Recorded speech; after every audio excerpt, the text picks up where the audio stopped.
साईं मुंहिंजा ही ॻाल्हि आहे हिकिड़ी दरवेश जी। तमामु पुराणे ज़माने जी ॻाल्हि आहे त हिकिड़ो दरवेश कंहिं जंग मां सफ़र कंदो कंदो पंहिंजी मंज़िल तरफ़ पियो वियो। साईं हू जंग मां सफ़र करे रहियो हो त ॾिसे त हिकु लंगड़ी लूमड़ी उहा पई अचे। लंगड़ी लूमड़ी साईं अचे पई पर बेवसी जो शिकार आहे। हलंदे हलंदे किरी थी पवे, वरी हलण जी कोशिशि करे थी पर वरी किरी थी पवे ऐं ईअं ॾिठाई त उहा तमामु बेवसी जो शिकार थी नेठि हिकंद किरी पई ऐं वेही रही। साईं लूमड़ी वेही रही ऐं कोशिशि कयां हलण जी फिरण जी चुरण जी, पर सफ़ा बेवसी जो शिकार थी वई।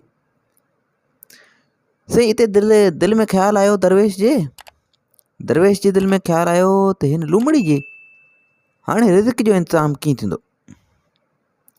दरवेश सोचियो त पर हिन जे खाइण पीअण जो हाणे बंदोबस्तु कीअं थींदो, हिन खे खाधो कीअं मिलंदो। हली फिरी बि हाणे कोन थी सघे, अॻियां चुरण जी बि हिन में सघ न आहे। साईं दरवेश साईं अञा इहो सोचे ई रहियो हो त ओचितो इतफ़ाक़ अहिड़ो थियो त जंग में साईं ॾिठाई त हिकिड़ो शींहुं अचे पियो ऐं अची बिल्कुलु लूमड़ जे वेझो पहुतो आहे। जंग मां हिकिड़ो शींहुं आयो आहे ऐं बिल्कुलु लूमड़ जे वेझो अची पहुतो आहे ऐं हुनजे वात में गिदड़ जो गोश्त आहे। गिदड़ को साईं हुन शींहुं मारे किथां शिकार करे उनजो गोश्त वात में खणियो पियो अचे।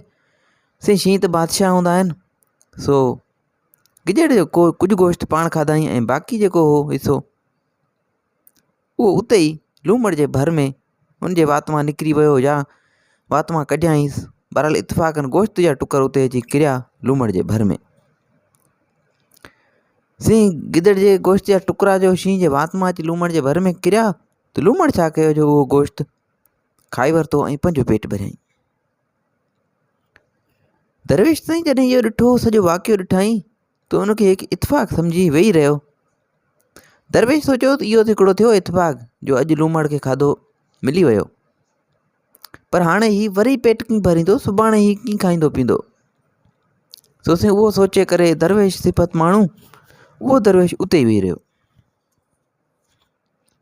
साईं ॿियो ॾींहुं जो थियो जो इतफ़ाक़ अहिड़ो जो उहो ई शींहुं उन ई जाइ ते आयो ऐं उनजे वात में हिकिड़ो गिदड़ जो टुकर हो, गिदड़ जो अधु हिसो हो ऐं उहो गोश्त शींहुं कुझु पाण खाधो ऐं कुझु गोश्त खाइण लाइ बाक़ी हो जो उहो उहो से वात में वसि ऐं जीअं ई लूमड़ जे भर खां लंघियो त उहो हुनजे वात मां किरी पियो ऐं उते ई लूमड़ जे अॻियां अची किरियो।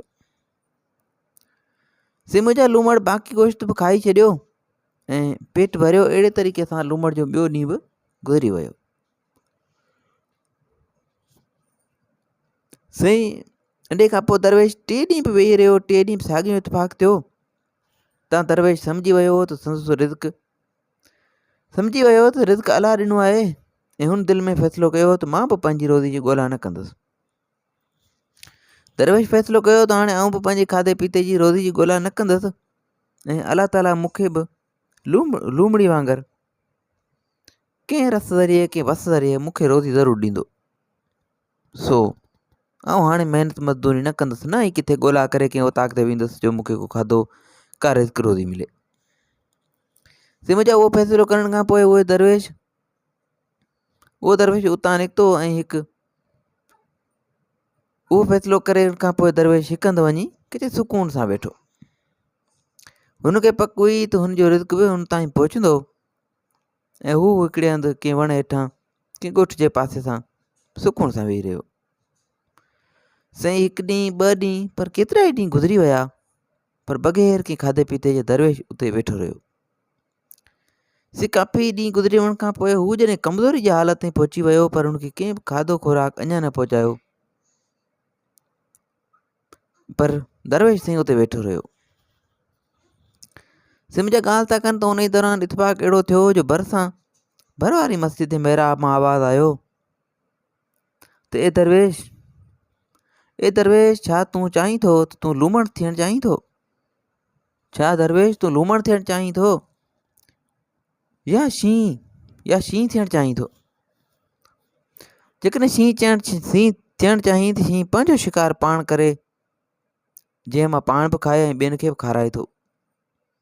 ऐं जेकॾहिं लूमड़ थियणु चाहीं त पोइ लूमड़ वांगुरु बेवस मजबूर थी पवंदे, कमज़ोर थी पवंदे ऐं पराए वस रहंदे।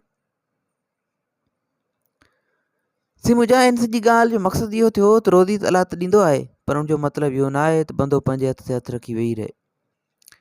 त जॾहिं अलाह रोज़ी ॾियण जो वाइदो कयो आहे त उन लाइ वेठे बि रिज़्क़ ॾींदो। कोशिशि करणी आहे, महिनत करणी आहे, पोइ उमेदु आहे त अलाह खे सुठी रोज़ी ॾींदो। उहे माण्हू जेके मुहताज आहिनि ऐं महिनत नथा करे सघनि, उन्हनि लाइ अलाह ताला अहिड़ो बंदोबस्तु कयो आहे जो उन्हनि खे रोज़ी मिलंदी रहे। पर जिन में पहुच आहे उन्हनि खे घुरिजे त पाण बि पंहिंजे लाइ महिनत कनि ऐं ॿियनि लाइ भलो कनि। सिमुझा, उमेदु आहे हीअ कहाणी तव्हांखे पसंदि आई हूंदी। हिन क़िस्म जूं वधीक कहाणियूं किसा ॿुधण जे लाइ असांजे यूट्यूब चैनल खे सब्सक्राइब कंदा ऐं फेसबुक पेज खे फॉलो कंदा। तव्हां में यादि रखिजो। अल्लाह हाफ़िज़।